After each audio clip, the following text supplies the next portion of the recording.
नमस्कार मंडळी, स्टार प्रवाहावरील लग्नानंतर होईलच प्रेम या मालिकेच्या पुढे येणाऱ्या भागामध्ये आपल्याला असं पाहायला मिळणार आहे की आता नंदिनी ही जीवाला सांगते की आपल्या सरोगीची लीगल डॉक्युमेंट्स फाईलमधून गायब झालेले आहेत आणि हे सगळं करण्यामागे मला तर रम्यावरच संशय येत आहे। तर इकडे आर्या आता शुद्धीवर आलेली असते आणि तिला कळते की घरामध्ये कोणीतरी झडती घेतलेली आहे।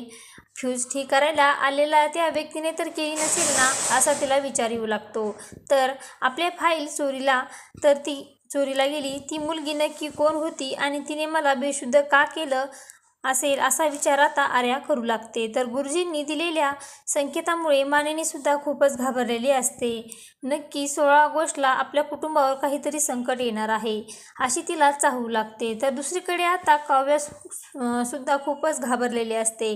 ती पार्थला सांगत असते की नक्की काहीतरी विघ्न येणार आहे। तर इकडे रम्याच्या हातात आता सरोगीचे फाईल असते। तर रम्या म्हणते की जीवानंदिनी उद्या या घरामध्ये मी खूप मोठा धमाका करणार आहे। तर आता रम्या घरामध्ये नेमकं काय करणार आहे हे पाहणं खूपच रंजक ठरणार आहे। अशाच मालिकेचे नवनवीन अपडेट पाहण्यासाठी आपल्या चॅनलला लाईक करा, शेअर करा आणि सबस्क्राईब करायला विसरू नका। धन्यवाद।